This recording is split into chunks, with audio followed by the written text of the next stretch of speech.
Padres Hot Tub is proudly presented by Estate Leak Detection and Plumbing, 619-300-7203. Save the number. Put it in your phone. Save it as a contact because you never know. It's a sunny time right now in Southern California. Beautiful, beautiful blue skies, warm temperatures. But you never know if you look down below your house, if you might have a leak, if you might have something dripping, you might have mud underneath your house. What if you've got a muddy bottom? The person who solves muddy bottom is our friend Wally at Estate Leak Detection and Plumbing. And Chris, I've never seen anyone who could clean up a muddy bottom better than our guy Wally. Okay, hot shot. You're in your house. It's wet all of a sudden. There's a disaster foreboding. Your prized collection of panda figurines sees the water inching closer and closer towards it. What do you do? What do you do? Well, if you go to Yelp, you're going to get bombarded with a bunch of people who have paid Yelp to show you their name first. Well, guess what, guys? We're giving you an out from those corporate upselling, just opportunistic scavengers. Wally is not bad. He's dependable. He's reliable. He's in San Diego County, and he's ready to help you. 619-300-7203. Take the number down. Don't have to call him today. Wait till you got a problem. 619-300-7203. That's when you'll need Wally, Estate Leak Detection and Plumbing, and that's when you'll say, thank you, Padres Hot Tub. You cleaned up my muddy bottom.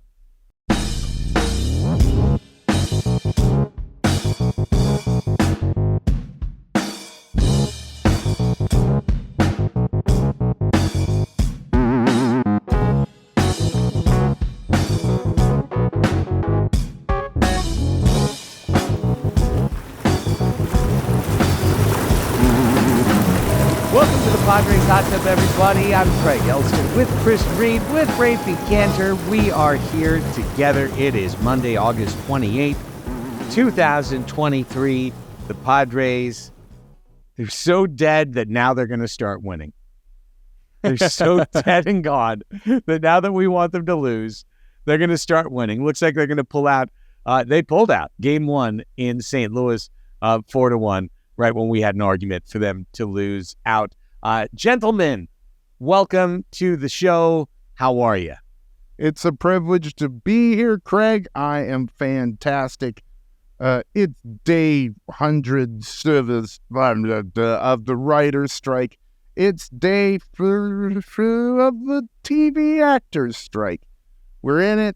My only outlet for stress release has been the Padres, and it hasn't been good, Craig. I'm so sorry. I'm so sorry. Raphie, welcome, my friend. Thank you. How are you today? So I wasn't sure if we were going to have enough to talk about given the state of the team. So I dug out my unopened commemorative Khalil Green figurine. Still, and I figured if we're really lacking today, we can do an unboxing ceremony and pretend like it's 2004 because guess what? We've been walking in the desert for 20 years and turns out we made a fucking circle and we're right back where we started, guys. We're right back where and here it starts today, the push for the middle. Push for the middle. It's Here we go. Patented Padres push for the middle. Here we go, boys. Time to turn our badness into deep mediocrity like we knew it could be. All right, let's take care of some housekeeping. There's a new Pods Above replacement available. It came out Sunday morning. It is on our YouTube channel. It is in our podcast feeds. Definitely check it out as Raphie and John Precoda, also not to be confused with John Precoda, who only does statistical prognostication. They went into Manny Machado and what he has provided to the Padres and what his numbers have meant through the first 5 years of his Padres tenure and what the next 10 years could look like. So check that out, Pods Above Replacement. available on YouTube, available in our podcast feed. If you haven't listened, please do so. If you haven't listened or watched, please watch, because between the highlights and the various statistical graphics, I think the video watch is a lot more valuable. Also, best way to support this show, if you're a Padres fan and you're in the doldrums like everyone else, understand that there's a community of all of us that have come together around this godforsaken team, and that we stay together even when things go bad. You can support us, patreon.com/Padres Hot Tub. Our community continues to grow and thrive despite the results on the field. Patreon.com/Padres Hot Tub. Trust me when I tell you, compared to Facebook or any other meta property, certainly compared to Elon Musk's Hellsphere, a self-selecting group of really cool Padres fans on our Discord, is a way better way for you to spend your social media time than dicking around on those other sites. Patreon.com/Padres Hot Tub. See if you can support the show and make your life a little bit happier as well. Also, we are into our 7th week now of Immaculate Talk with Joe Sheehan and myself. If you are a baseball fan, a baseball geek, and you haven't been playing the Immaculate Grid game that has now been owned by Sports Reference, Baseball Reference, check it out. There's a new grid that comes out every morning. It's a really fun brain teaser to figure out not only who was a Gold Glover or an MVP or a Cy Young Award winner, 20-game winner, 200 strikeout guy, 40 home run guy, 30 steal guy for other teams, but also just simple things like who played for Seattle and San Francisco, who played for the Padres and the Twins. And you think of these types of brain puzzles. Immaculate Talk is where Joe Sheehan and I do the grid ourselves and then bring you both our answers and a ton of really fun, cool stories about baseball players that you maybe never watched, never heard of, but you might learn a lot, have a great laugh. Check out Immaculate Talk. It's available everywhere you can get this podcast. Tony Gwynn and Kirby Puckett. Both played for one team only. Really bad for the grid. Said the Padres and the Twins. Well, yeah, but neither one of them played for both. Well, I thought my answers were good. However, Dennis Reyes played for both the Padres and the Twins. This is why I don't have an Immaculate Grid podcast. Fair. I think we're properly cast on this role. Gentlemen, I'd like to welcome you to Positivity Corner. Hooray! It's a great day after all. This is where we have to say something positive, specifically about the 2023 San Diego Padres. You can't dodge out of it by talking about Tony Gwynn or Dave Winfield or any other fucking thing. You've got to be this team, and you've got to be positive. Positivity Corner. Chris, I invite you to hang out. What's happening? Well, Craig, aside from the fact that Blake Snell just gave us 7 innings of scoreless ball, what was promised, getting him closer to one of the most irrelevant Cy Young campaigns ever, I want to highlight that a unicorn has appeared on the Padres team. It has materialized. Something we thought impossible, maybe existed once, but then, dragons ate them all or whatever. But Garrett Cooper, since coming to the Padres, has actually hit better. Our guy was rocking a 96 OPS plus in the humid hell pit that they play in Miami. In the friendly confines of Petco Park, after Garrett Cooper, a Southern California boy, has come home, our guy's rocking a 134 OPS. He's got an 835 OPS plus, I should say. He's got an 835 OPS. He's slugging, 455 on base at a 380 clip. These are great numbers. I'm starting to get on board the extent Garrett Cooper train. Maybe not. It doesn't have that many cars on it. Maybe even like a half car. It's like one car. Yeah, it's one of those big, long hand train. hand cart where you have to pump it Like here, Yes, like yeah. Down, up, up and down, Oh, up and brother, down. where art thou? Yeah. Well, we're going to be here at the end of the movie, friends, because Garrett Cooper is playing good first base. He made a nice stop tonight in tandem with Blake Snell. He's hitting the ball. He's a Southern California guy who might be motivated to, maybe be around his native land for a couple years. Maybe not that long. Doesn't have to be crazy. But maybe Garrett Cooper looks good in the Padres uniform. He's hitting. And I want to see him around a little bit longer. Garrett Cooper undeniably has been playing pretty darn good for the 2023 San Diego Padres. Let me tell you right there, that Garrett Cooper, he's got himself a fine stick and looks like he might be a heck of a fella. Don't do this in that He hat. plays Do not baseball do the this right in that- way. Oh, no. Yeah. Let me tell you, I got a wide brim hat and I got an appreciation for a fella like Garrett Cooper. And the way things used to be. Had a better time in the past. And now, Raphie, I insist that you say something positive about this club. Okay. The Padres are now 62-70. That means they have a winning percentage of .470. The Cespedes Family Barbecue of the Baseball Barbie cast devoted a segment today to officially bury the Padres on their podcast. And they are national baseball writers who were very stoked for San Diego, stoked they're spending money, let's do this. And they really wanted the team to be good, and they weren't. And they What just, did they say at the deadline? They about buying? Yeah. What do you mean? Yeah.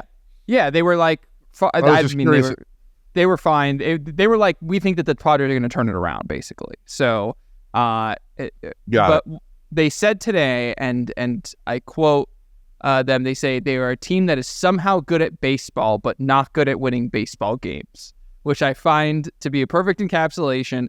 And then someone, a writer by the name of Jason Catania, who went on to say that the 2023 Padres have a run differential of, this morning when it was tweeted, it was plus 53. I guess today it would be plus 56 now, given the fact that they beat the Cardinals 4-1. They have a run differential of plus 56 and a winning percentage of now .470. The current AL/NL record for the worst winning percentage by a team with a plus 50 run differential in a full season is the 1967 Orioles with a .472 winning percentage. I bring this up as part of my positivity corner because this has not felt positive. no, but this team is a science experiment at this point, and that is the Right. lens through which I view them. It's like I'm not emotionally, I've let go of like, okay, when they lose I get mad, because I can't. It's like my health would be harmed. You know what I mean? It's like I now want to look at this team as, let's run up all the fucking weird record shit that we can. I want as many strange, anomalous things to happen, because then it will, when inevitably nothing changes in the off season and everything is run back and we're all going to be sent into crazy town. I want all the weird shit to happen so that we can, in our heads, there's a small voice that's like, okay, maybe last year was really weird and like a crime against God or something like that. You know what I mean? And if that happens, then I can talk myself into something instead of going crazy, which is what we should do. So we're anomalous. And that means something, right? That's positive. Positivity corner Sure. is esoteric. I mean, last week when I introduced Positivity Corner, you took Chris and I on a journey where we went over jagged rocks and we had to hand climb the side of Half Dome. And then we got to the top and we're like, oh, I guess we're just an unlucky team. Hey, I do feel better. So you've done it again, Raphie. You've sent us down a jagged path. I felt like I just went over rocks for sure. Oh, I mean, okay, we can say okay. one thing. We can say one thing. Graham Pauly and Jacob Marcy and Samuel Zavala and Nathan Martorella and all these guys in the minor leagues. They're not on the 2023 Padres. Okay, then I got nothing. I got what you got. What True. I got. All right.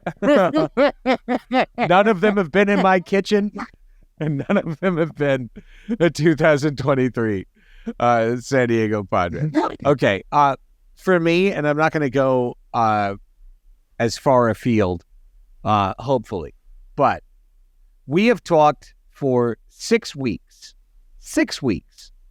about the bizarre power struggle between Bob Melvin and A.J. Preller that is personified in the form of Matt Carpenter, who on any other functional Major League Baseball team would have been released 5 weeks ago after going a whole week without appearing in a big league baseball game, being 37 and having been overmatched for 3 months and the club having decided that there's no role for him. Every other functional Major League Baseball team would have released Matt Carpenter. The Padres didn't, and then continued even last week in an A.J. Preller interview to say, well, we believe in the player, while Bob Melvin is like, well, he'll never play again. and on it went.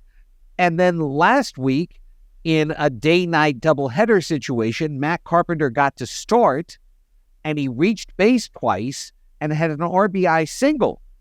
And then tonight, Monday night, with the Padres now officially, unofficially, dead and gone, Bob Melvin decided, hey, we are officially to fun time with 30 games left, and I'm just going to start Matt Carpenter in St. Louis, where he's beloved by the best fans in baseball. And let me tell you, when I wear this hat, I think about the best fans in baseball and what that means. So tonight, Matt Carpenter reached base 3 times. He had 2 hits, including an RBI single. He walked. And this dude has had 6 weeks of showing up to work. No one looks him in the eye. He's in the 5th batting group. And everyone else is talking to each other. He's like, hey, good hit, Sanders. Sanders like, who are you again? Did we meet? Do you and I, what? And he's gone through all of this. And the 2 times he's gotten a chance to start in 6 weeks, he's reached base 5 times and had 2 RBI singles. So good on you, Matt Carpenter. You have been in an impossible situation, and you have truly made the best of it. Eric Hosmer did nothing but piss and moan the instant that he was benched. You have actually been cool enough that now here you come up, and when they actually let you play, you show up and get 3 on base and an RBI single. Tip of the giant wide brim Indiana Jones hat to you, Matt Carpenter. Good job. That's how you fucking do Positivity Corner, right? That's fair. No, I mean, and Craig, you're a great point, because he came here to ring chase. Let's not forget. He literally came here to have success, and the ring that he got was a toilet bowl ring. It's just yeah, signed by Pythagoras. Yes. Hey, you're not so bad. So yeah, good on Matt Carpenter. And that has been Positivity Corner. Thanks so much for visiting. Oh, wait. Can I change mine at the last second? Yeah. Can I change mine? Sure, because your entry sucked, so feel free to change it. Yeah. Eric Grubner sent a message to Padres season ticket members and said that there will be member appreciation parties for everything. 2. There'll be there 2. Will be 2. What's hot dog? So yes, a a pizza dog and a party for cookie? all of you. Appreciate your recent work performance. The sterno warmers are going to be out. Yeah, all the little Bunsen burners. Hey, sliders. Do you like sliders? If We the team have gets more 500 sliders. If the team reaches 500, there will be a dance party. Before we completely leave Positivity Corner, let's throw some real positivity in the direction of San Diego Union Tribune columnist Bryce Miller. Bryce, who has been someone that I know just this year, Chris and I have had the chance to interact with at a Lake Elsinore game, and has dipped his toe into this community along the way as well. I had a really moving column last weekend where he was like, hey, I write about all the personal struggles of others. Let me tell you about mine. He has been dealing with a nasty, invasive form of cancer around the bladder. He wrote about it. You can find it in the San Diego UT. You can go to SanDiegoUnionTribune.com/sports and find it. But I just wanted to say, and I know you guys feel the exact same way, all the love, all the thoughts, all the support in the world to Bryce, to beat this, to keep rolling, to keep doing what you're doing, man. You know, it's important to have you here in San Diego. And I know you didn't grow up here, but we have embraced you. You're one of ours. And we want nothing more than you to fill out this career and keep on rolling and to beat this shit. And all the love in the world to you, Bryce. Absolutely. A respected and, wonderful voice to have in the community. And I hope that, I hope that the journey that he goes on, we get to hear him talk about it for a long time. I just wanted to commend to, like, it's so hard to write about yourself going through that stuff, and the way in which he did it about framing it around other athletes he covered was not only like incredibly just like smart. I was like, oh, this is like a great, but it was just so, like you said, Craig, it was so touching, and it really like contextualized his story, and, talking about, running the treatment in and out of going to games and everything. It's just, I really commend it. So yeah, get well soon, Bryce. Bryce, hope it all works out for you, man. The Big C is an absolute bitch, and I hope that it's not too long from now that we're seeing one another at a game, and that there's nothing but just great news going all the way forward for you. Okay, let's talk about the team. And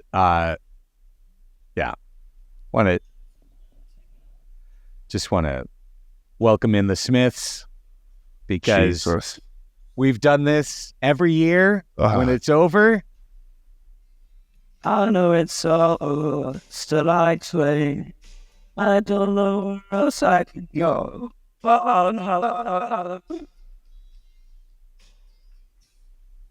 It's over. Do not make us pay him money. Morrissey and the Smiths, Johnny Marr, one of the great acts of the 1980s. Chris Reed can suck it if he doesn't believe that. Do you not believe that, Chris? I do not believe that. You can suck it. Johnny Marr and Morrissey were one of the best combinations of the 1980s. I know it's over. That's a relative point. Still I cling. I don't know where else I can go. The breakfast pita was one of the best things at Jack in the Box. You're such a dick. It's because you weren't there. That's true. Don't ruin my childhood with your Jack in the Box takes. The Smiths are incredible, and the Padres are cooked, and everyone knows it, and yet we still cling. It never really began, but in our heart it was so real. The lyrics actually click better than anything could. These Padres have been telling us since the deadline, since buying, that they're not all about it. They've been telling us, they've been showing us. Some days it feels a little unlucky. Some days it feels like it was destined. But the end result is that the instant that this club's front office declared that they were in it, the club took themselves out of it. And it was wrapped up. I mean, honestly, I think it was wrapped up last homestand. I think it was wrapped up when Soto flew to the wall Saturday afternoon and the Diamondbacks took that game and then hit the grand slam the next game and swept the Saturday doubleheader. I think it was over that day. They played Miami. They took 2 out of 3, whatever. They go to Milwaukee. And if there was any chance left The reverse 2010 had its last stand this weekend because, as you pointed out on our last show, Raphie, Game 1 of 2010's 10-game losing streak was August 26th. So when the Padres lost Friday in Milwaukee, I was like, okay, the 26th, that's the day. You got to win that day and win the next 9 after that, and that's our last chance. And, of course, San Diego came from ahead to lose, and then came from ahead to lose on Sunday, and were swept by the Brewers. And it's over. It's over. There's absolutely no chance that the Padres are going to make the playoffs. I think their Fangraphs odds are 2%. There's no chance it'll happen. And now we are literally down to, are the Padres going to finish 500? Finish in a classical Padres 76-86, 78-84?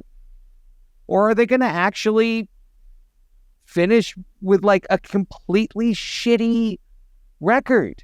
They're 62-70. They could lose out and finish 62-100. I mean, like, that's what we're down to, boys, is win counting, figuring out our draft placement. The Smiths have played. The lights have come up in the small arena at 4th and B. It's over. It feels like they've been the same team all year. You know, it feels like 500 has been such an ambition for so much of the season. They comically would come within a game of it and then collapse and lose 2 of 3 or 4 of 6 to get back in that 3 or 4 games. And now that they're comfortably at 7 now after today's win, 8, it just feels like there's the reason you watch is not for how the record is going to end. The reason you watch is for individual performances and like the hope that you can find a story to tell yourself for 2024. Yeah. I knew it was over because they lost and I felt nothing. Like that's really like where I came to, where I was like, yep, okay, yeah, this is just what happens. And I watched our playoff odds sink from like 10% on Friday to 2.5% this morning before the Cardinals game. And I think it was just the energy in Milwaukee too, watching the Padres come from ahead to lose and watching the Brewers come from behind to win, and seeing the home crowd so amped on their team, who, by the way, have a much worse run differential than us, I just have to say, hit my erogenous zone. And the thing, I said this before, I want to say like this was like 3 months ago that I said this on the show, but it feels like there's a baseball season in 2023, but it's happening around us. It's not happening to us. It's not happening with us. There's just baseball happening, but we're not active participants in it. And I didn't think it could feel more like that than it did around the All-Star break or whenever I said it. And now it's back to what we know best. Like, hey, how can we tank this? How can we get into a better position for next year or 2 years from now, which is, if we trade Juan Soto, or we, what are the situations in which we're getting better next year? Who knows? It is a comfortable place, but it's a place I think we all thought we had graduated out of, that we had suffered enough. We had paid our penance, and we had deserved to move up the ranks of baseball, the baseball kingdom.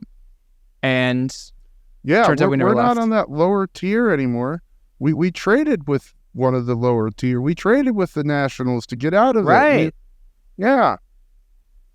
Where are the Nationals?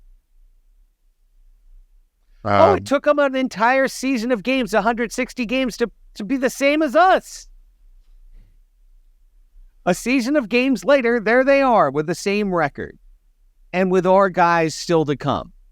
with Wood still to come, with Susanna still to come, with Abrams on the make. Hassel, who cares?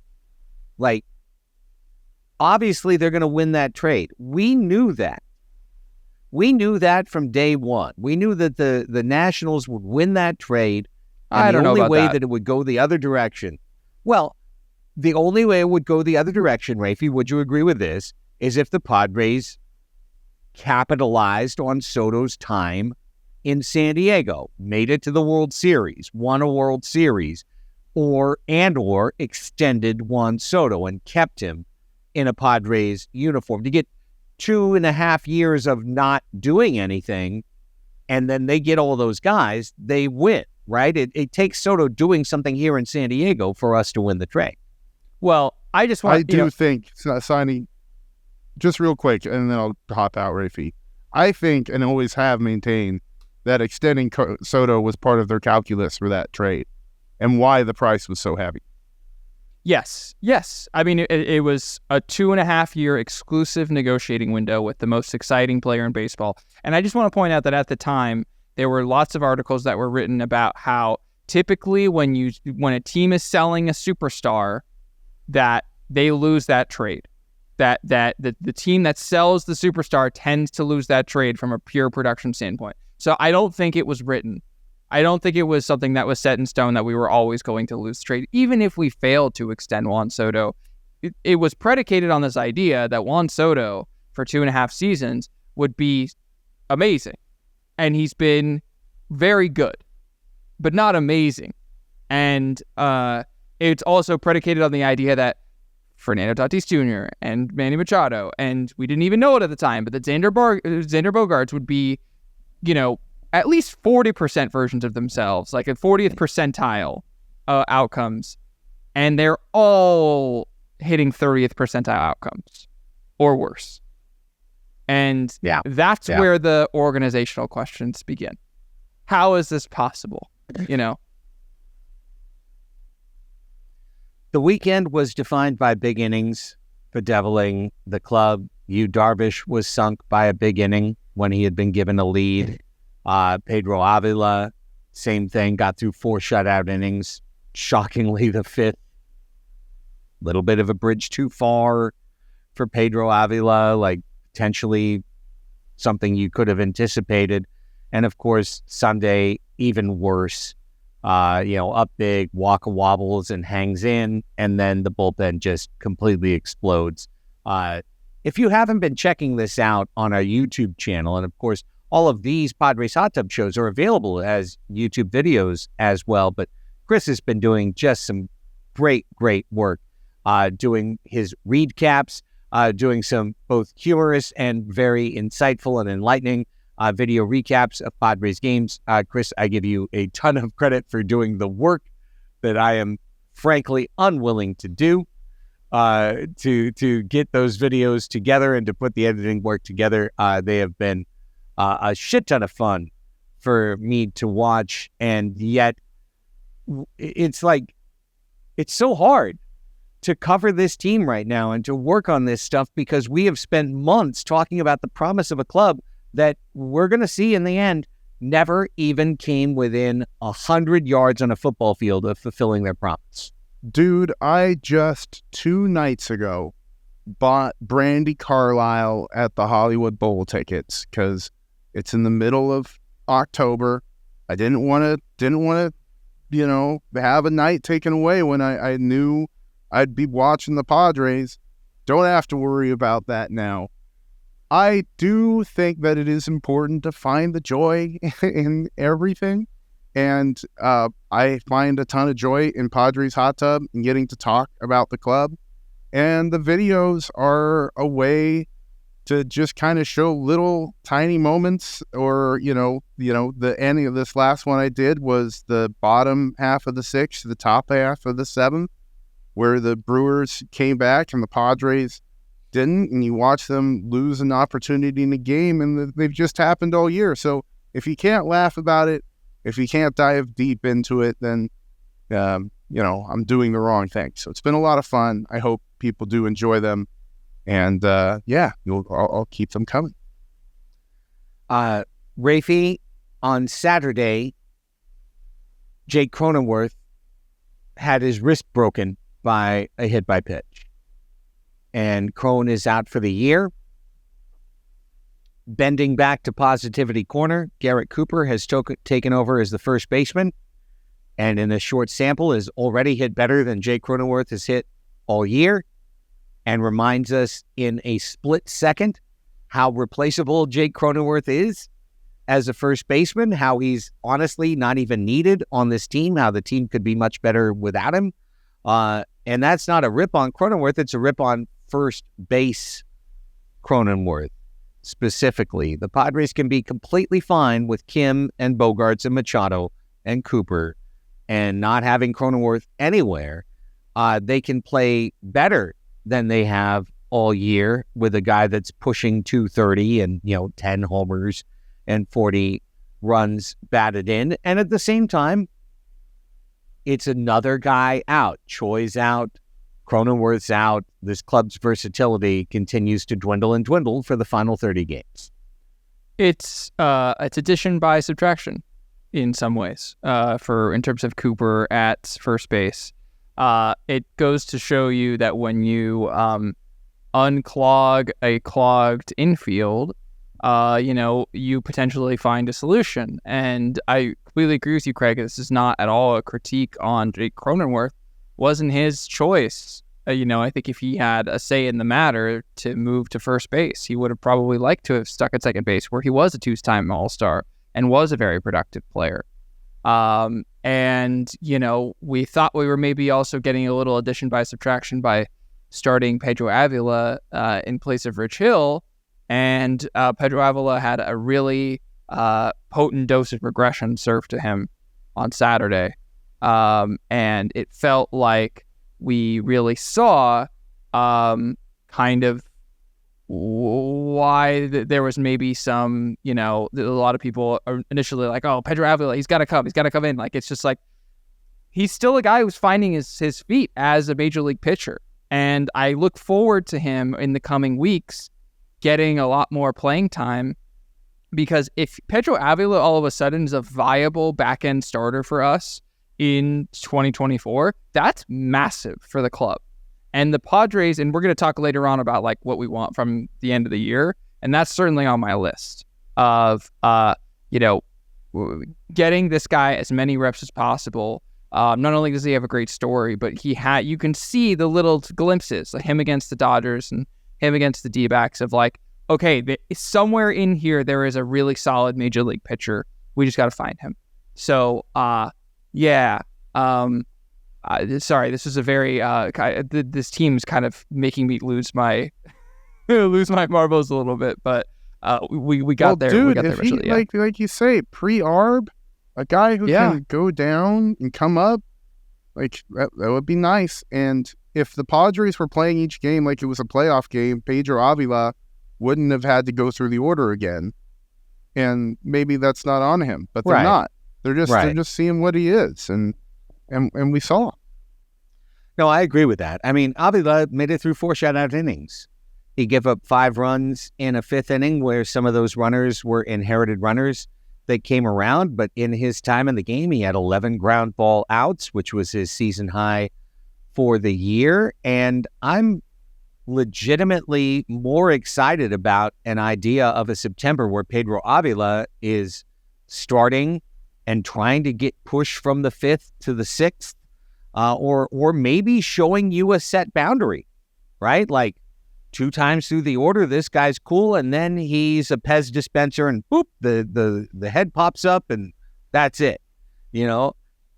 Anything that gives you data and workable information at this point of the year can be very valuable. And a pitcher who could step in and be a part of next year's team that you could put 100 innings towards, or 80 to 100 innings towards, is incredibly valuable. So I'm going to be really excited to see what Pedro Avila does the rest of the season. I'm not going to put too much weight on it. I'm not going to take his numbers and say, sacrosanct that they're going to be the same next year. That's the Brian Tolberg fallacy that Padres fans have dreamed on for decades at a time. But nonetheless, I'm excited about that compared to seeing the same guys grind it out to get to the end of their baseball card numbers.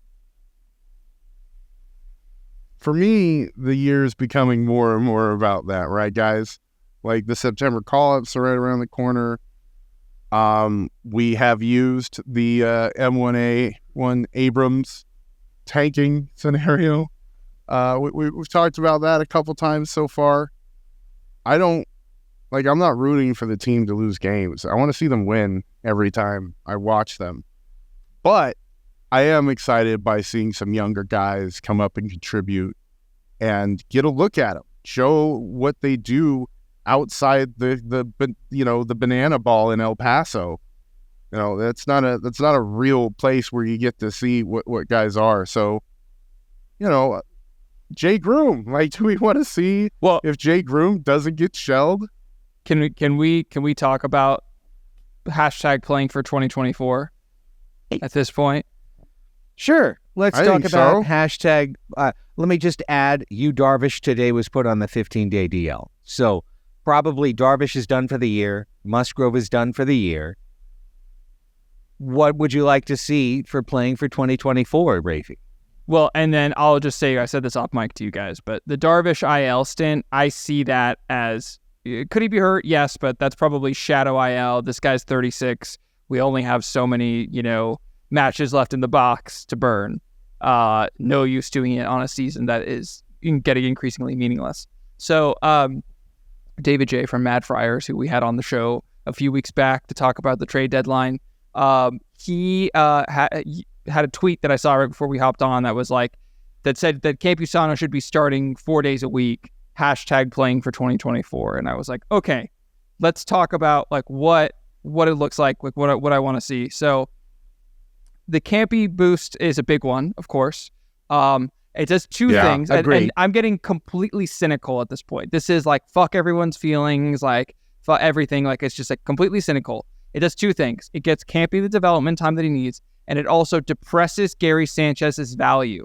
If he's not on the field, he can't hit dingers, and then it's cheaper for us to re-sign him for next year. Okay?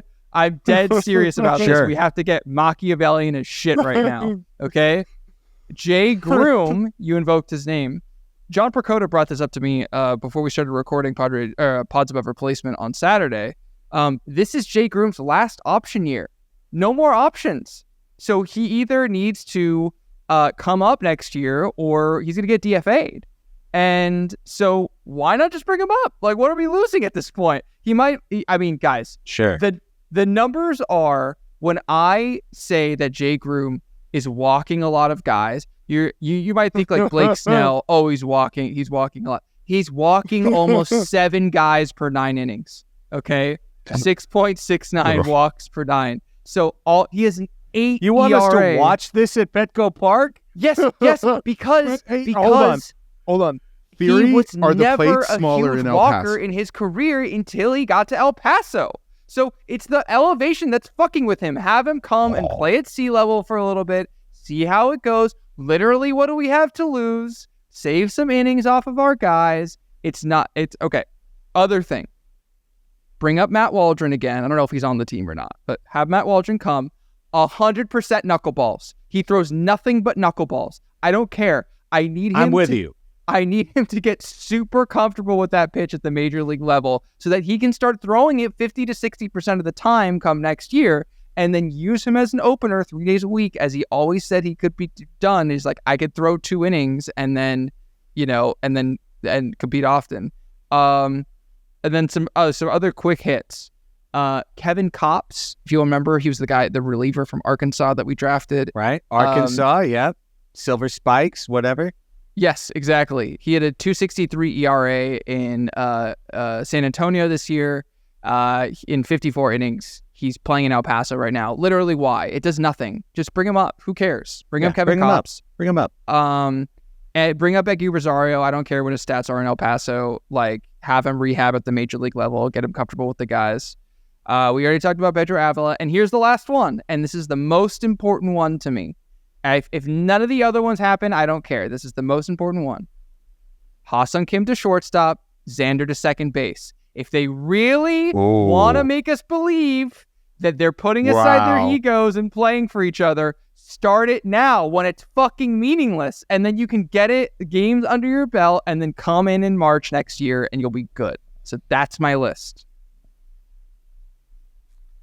I like your list. None of it's unreasonable. The only one that will definitely not happen is the Kim DeShort Bogarts to second. Yeah. And it's the most important that one. Will not. Yeah, that will not happen. So that's fanfic. Right there. It's fine. But here's why I'm fine with all of it, and I'm going to lead us to our break. With tonight's super great win in St. Louis, the Padres are now one game ahead of the Washington Nationals. One game ahead of the Nationals, who we traded with when they gave up and we got their guy. They are drinking our fucking milkshake. Are just a game behind us. It's taken them just a year to make up all the difference of our stupidity and their cleverness to be right on our ass.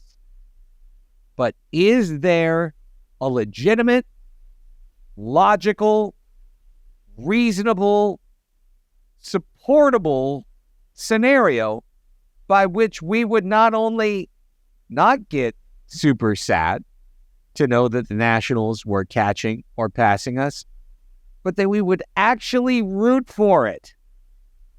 That we would actually embrace the idea of this season going from the most consequential to the most pissy nothing.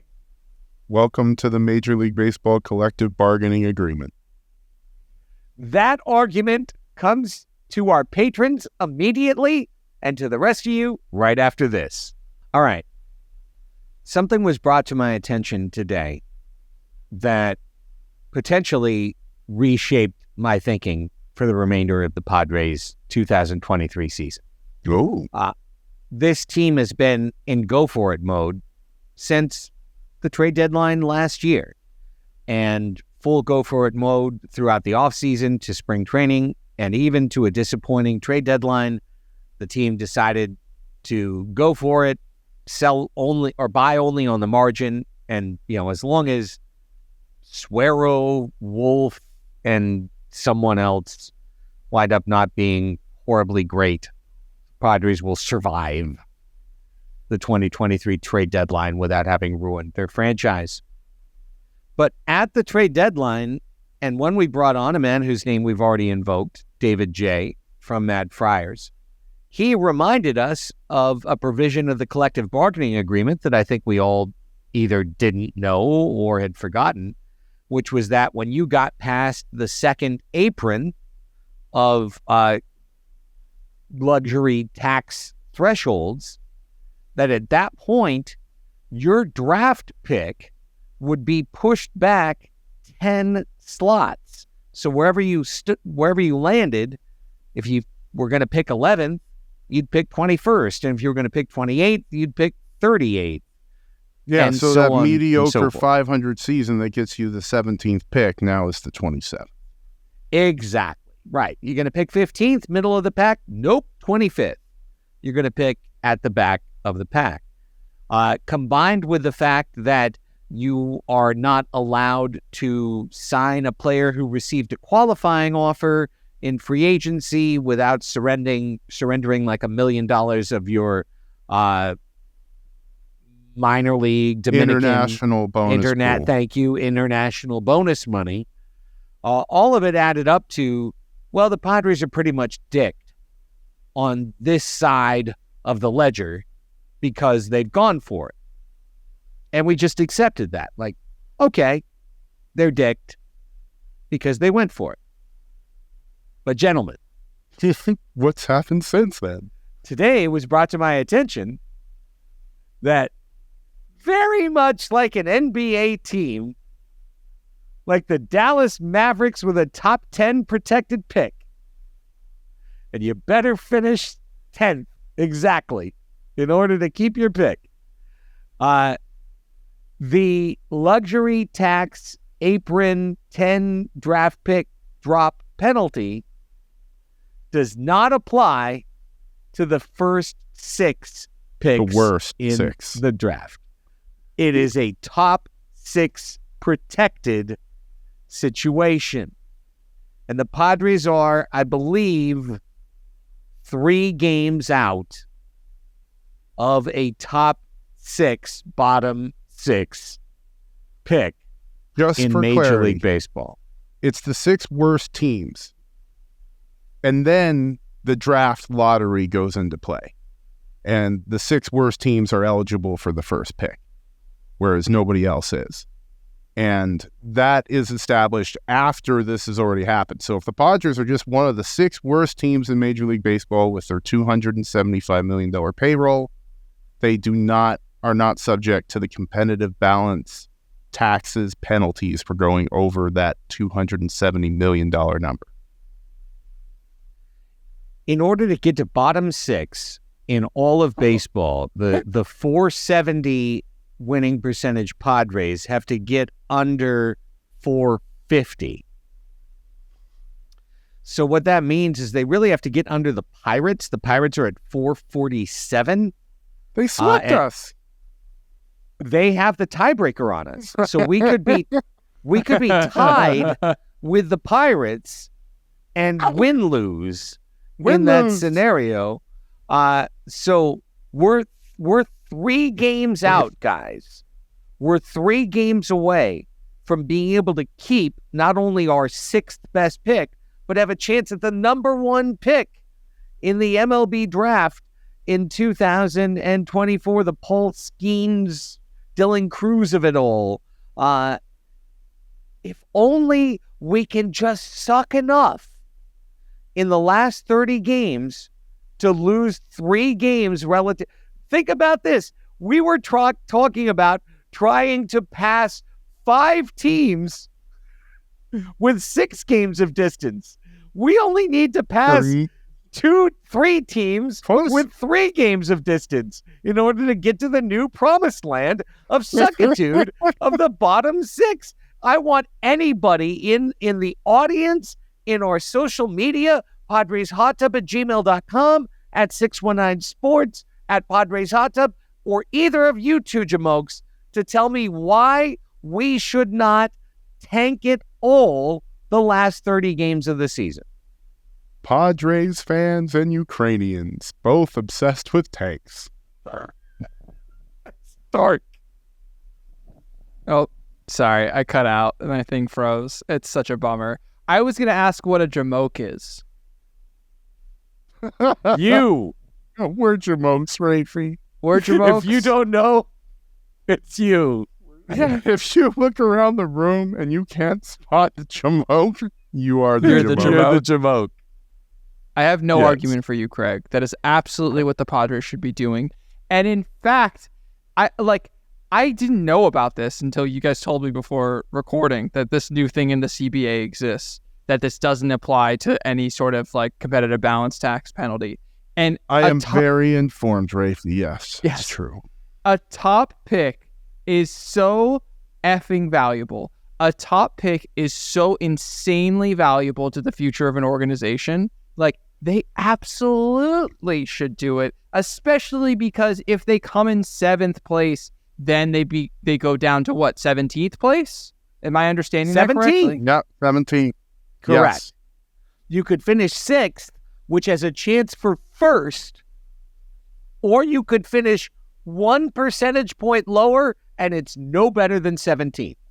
And It's if been a you minute finish, since I looked at the chart. I want to say the 6th place team and the 5th place team have like a 7% chance. It might even be higher than that.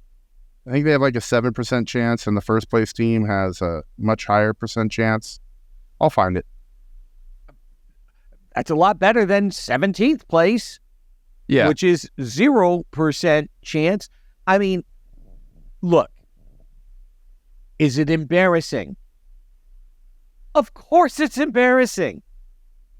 Should we have sold Snell and Hader fucking obviously, we should have sold them all. We didn't do that. And we are destined to get on a hot streak at the dumbest time possible to settle ourselves into undisputable mediocrity. But right now, the 2023 Padres at least have one more chance to make themselves fucking useful, at least. If you're not going to do anything else, at least let us cut up your carcass to feed future families. Right?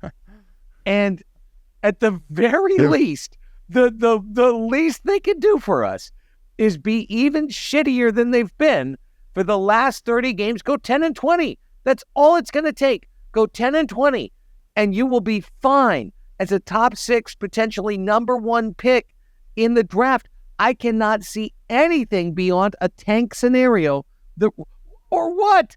Oh, we're so happy that we won 79 games, and now we're picking 23rd. Like, asshole. Be committed to something. So all non-playoff teams are eligible for the top pick. Thank you, Chris. Number 18 has a 0.2% chance of getting it. But the top 6 thing. I was going to say the top 6 picks are determined by lottery. I get confused here, Raphie. Yeah. The top 6 are like where the Padres need to be, because I don't think they're eligible for that top pick because they're not eligible for the rest of the thing. Like, I think because of the CBT penalty, although I can't get this written out clearly, I'd love to know the answer to this because it's just fascinating. Yeah, right now it looks like I don't think the Padres are getting the top pick.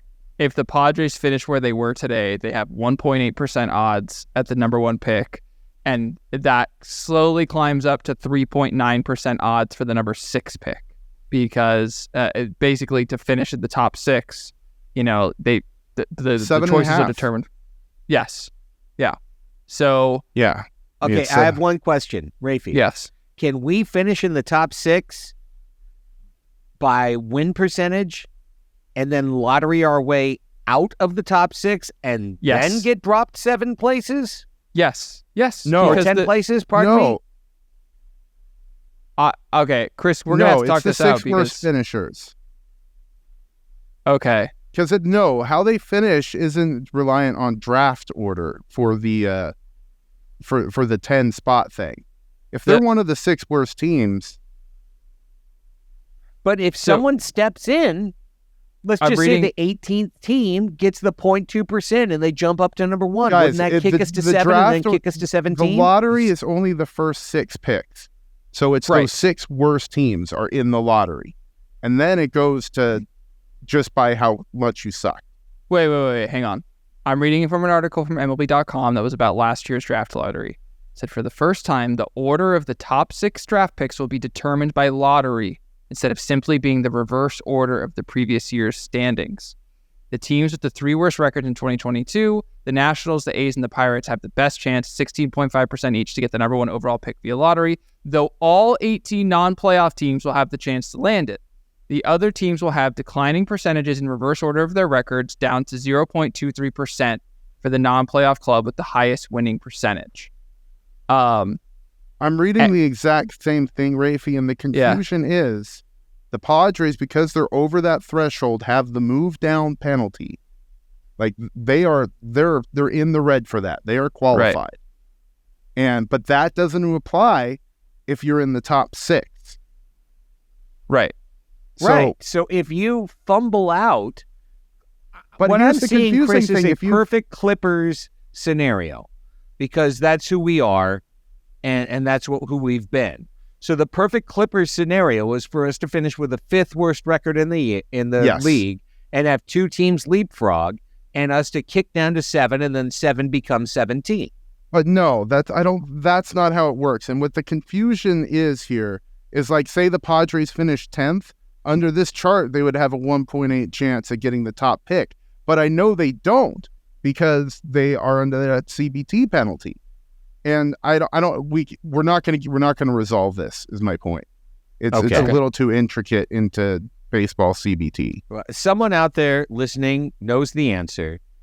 PadresHotTub@gmail.com. Help us out. We'll put it out on group therapy later in the week if we've gotten any piece of this wrong. I wrote in the menu, does it even matter if we want them to try to tank? Because the team's playing so badly that they're getting the job done on their own. And they're putting people on the IL. Sure. Right. I mean, with Darvish, Cronenworth out, like they're setting themselves up well to tank. Tonight's result is literally what I'm afraid of for the final month of the season, which is when this team falls out of it, they do the Padres push to the middle, that they finally just don't give an F and move forward, and we wind up in that stupid, 10th best record in the league, get the 20th pick in the league. I can see that.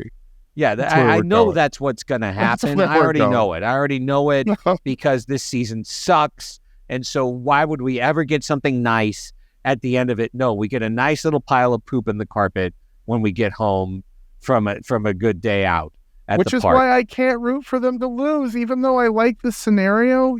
I see the advantage from top 6. It's so amazingly clear because, like Raphie alluded to, top picks are insanely valuable. Like number 1 are insanely valuable. 1 through 5 are pretty darn, like you're getting a guy that's going to play in the major leagues. It might be because you need him to, because he's a top 5 pick, but all of those guys, almost like the vast majority of them play in the MLB. The MLBs. Don't say the MLB. She almost canceled our podcast when I did that this morning. Raphie, can I tell you my number 1 favorite reason for the Padres to tank? Please. It's to get rid of your run differential scenarios that we're going to dominate par through the winter and into the spring. Like, there's nothing I would love more than for the Padres to be outscored by 70 runs the rest of the season.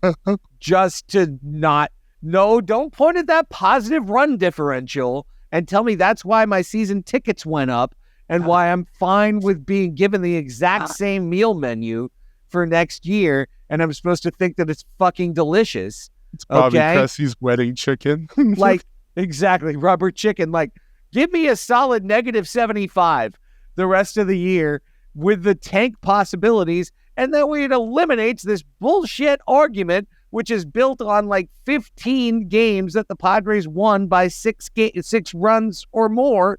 This pathetic, miserable team, and those 15 games are supposed to change our entire course of direction. Like, tank, let's go, -70. First of all, you don't need to hate Pythagoras. Don't hate on me. All right, like if you want to come at someone, Pythagoras. All right? Yeah, hate the You're game. supposed to say, "How dare you?" First of all, how dare you? How dare you? Don't hate the philosopher. Hate the philosophy. I mean, maybe this can transition us to our weekly state of the Padres organization think piece. What's going on, sort of in the inner workings of the front office. My official position is I want the Padres record to be however bad it needs to be for Peter Seidler to fire AJ Preller. That's my position. Whatever that record is, that's it. Because this shit ain't working. And I really think it's not going to work the entire time he's in charge. So whatever that record is, that's where I'm at. Fair. That's my new favorite reason to tank. People who are covering this team are deciding on their targets right now. Kevin Acey's newsletter on Monday morning was not a surprise to anyone who's been paying attention. His target's Manny Machado. Yeah. His target's been Manny Machado since the day he got the beat. His target remains Manny Machado, and Acey's thesis appears to be Machado's the problem.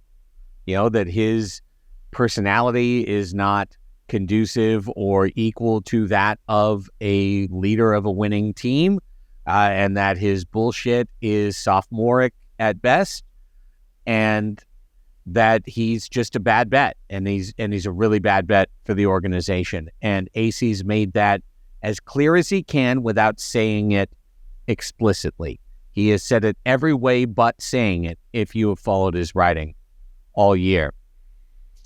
Dennis Lin and Ryan Phillips at the big lead both put their bullseyes directly on A.J. Preller.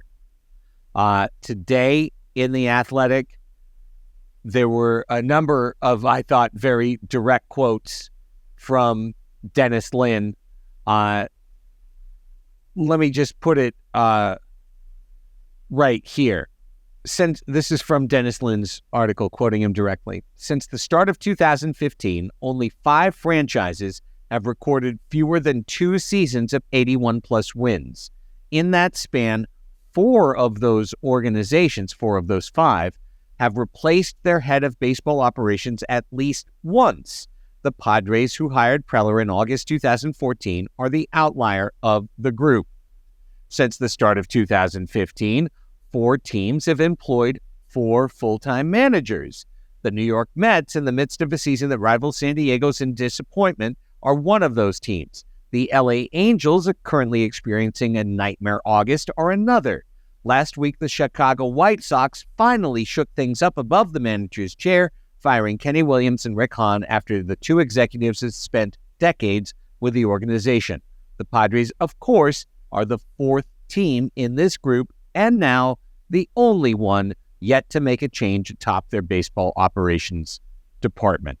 Guys, Dennis couldn't have spelled it out any more clearly that he believes A.J. Preller should no longer be the GM of the San Diego Padres. And I think once you get out on that limb, you can honestly never leave until he's gone. Or at least demoted, or at least they've brought in an operational person and let him be super scout, heading off on a private jet to look at teenagers in Puerto Rico.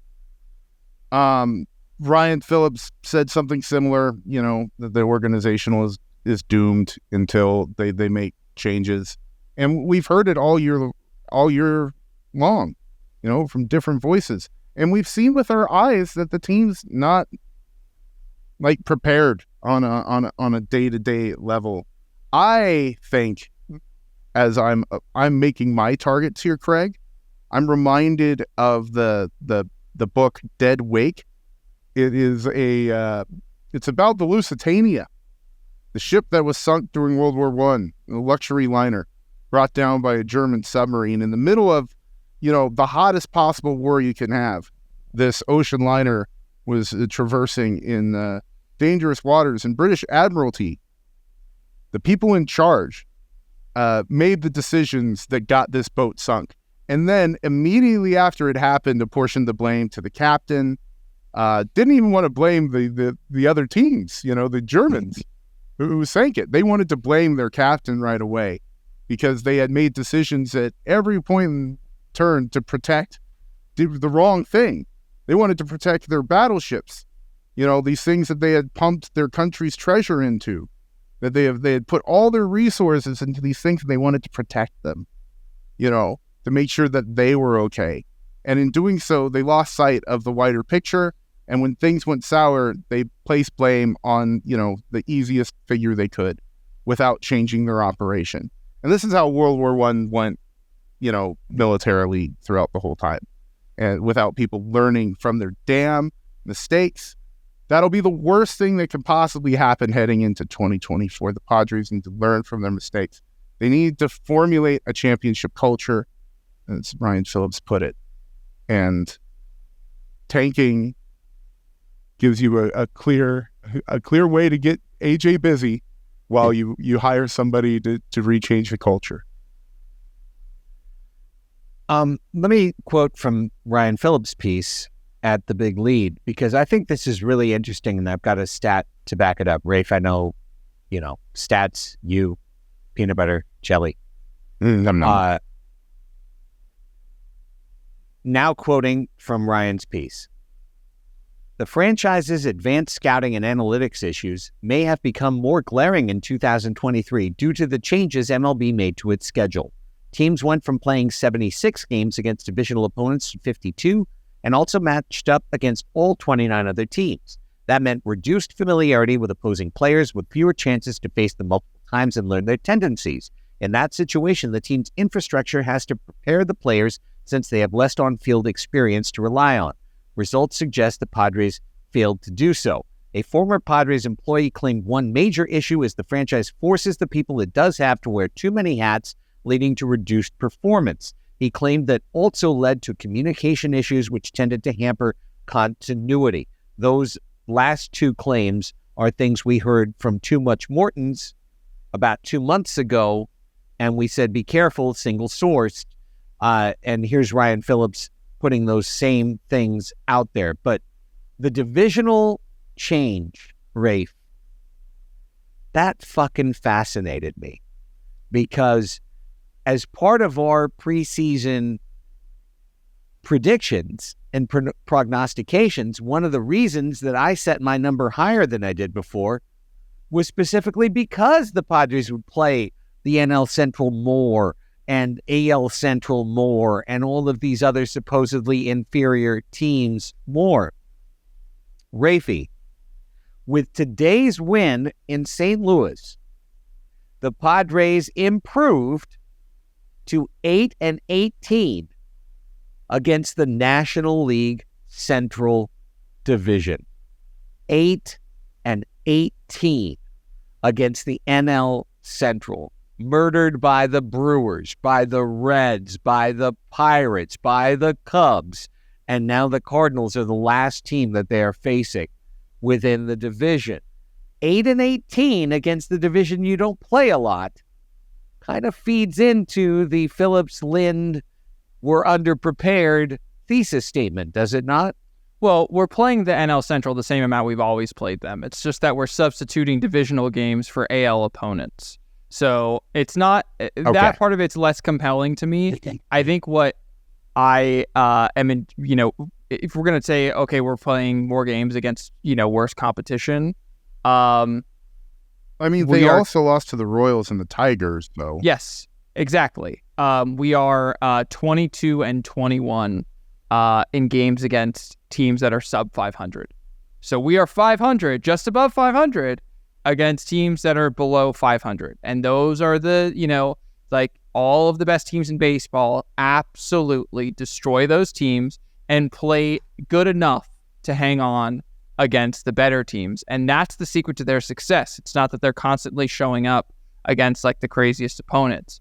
Reading the Ryan Phillips piece and in concert with the Too Much Important stuff, it unlocked a scenario in my head that I think more than anything scares me, which is that Juan Soto is going to leave the Padres after the 2024 season, and he's going to go to some other big market, the Dodgers, the Yankees, the Red Sox, take your pick. And he's going to become Juan Soto again. And actually, it was the Padres that had taken the ability for Juan Soto to be Juan Soto away from him. And then there's going to be no other thing that we can deny other than there is an institutional problem with the team.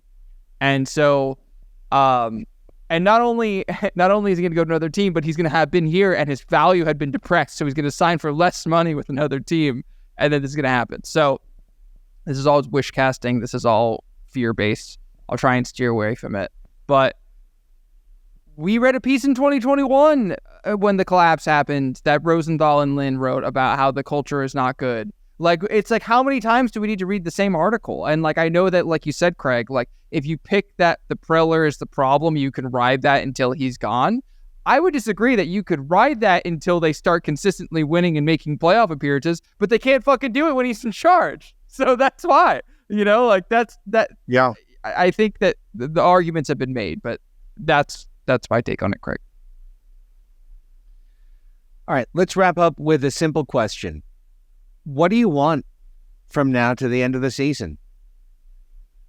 I said my stuff. You guys go. What do you want to see? I want 5-25. Fuck these guys. I love that you threw in 5 wins there like a gentleman. You really want them to go 0-30. Yeah, that's nice of you, Craig. Yeah. Yeah, 0-30 would be a little too brutal. Give them those for Jesse.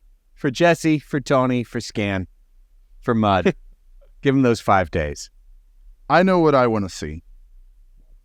The Padres throughout the 2010s, every year except for 3 in the 2010s, their attendance was 2.1 million.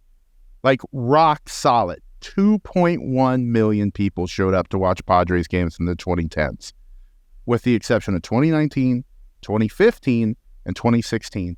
Now, 2015, we all know what happened. They had their big buy-in. So they got an extra 500, 600,000 people to come to games. Well, the year after that, things didn't go to plan. And they saw 300,000 of those people stay home. Then they went back to the 2.1 all the way until 2019 when they signed Machado, promoted Tatis, and then attendance started creeping up, and it's been doing the same thing. What I want the rest of the year is attendance to go down. Ownership needs to see what the effect is when you lose. You may have these great names. You may have made the investment that we all wanted you to, and thank you for doing so. However, developing a winning culture has to be the number one most important thing. All these little successes of consecutive sellouts and fans being happy and excited, that has to go away as some sort of milestone for success in a Major League Baseball team. Winning has to take over. Peter Seidler needs to take an objective look at his organization. And the only thing that'll do that, I think, is seeing people disengage. And I know John Gennaro said this months and months ago, just stop watching, stop paying attention, because that's what's needed. And it took me a long time to get in there with him because I'm not as cynical. But right. I'm there now. Well, and look, I think that's in a dark way admirable. I also think it's viable because as a season ticket holder, I can tell you that outside of the specific promotion nights on the last 10-game homestand, the ability to even give away my tickets went from 100 to 0 in a week. And literally there were 3 games of the last 4 that I could not sell. I could not sell even at the SeatGeek recommended price, which prior to this past homestand had sold 100% of the time.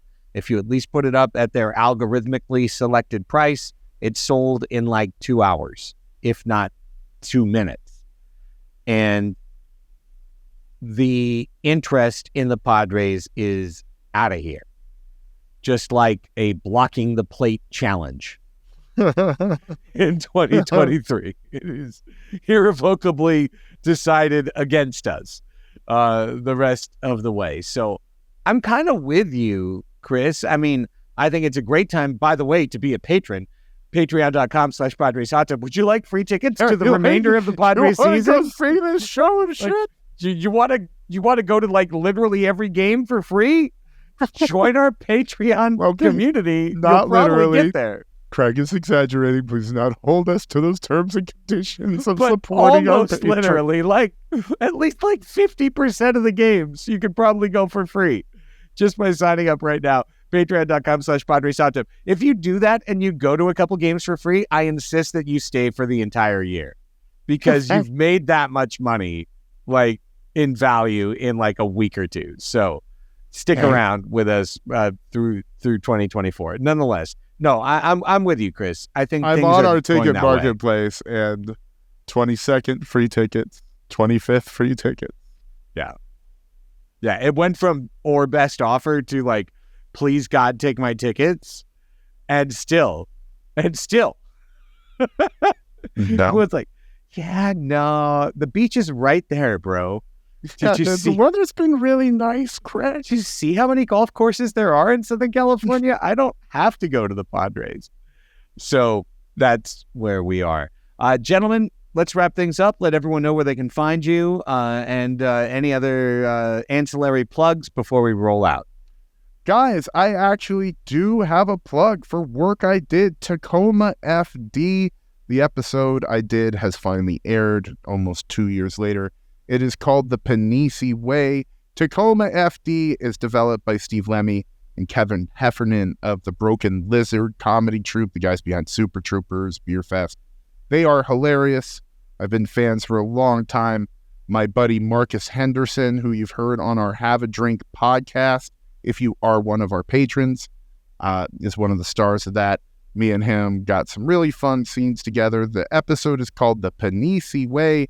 It's available wherever you get your television and broadcast on True TV. All right. Rafe? That's awesome, Chris. Everyone go watch that.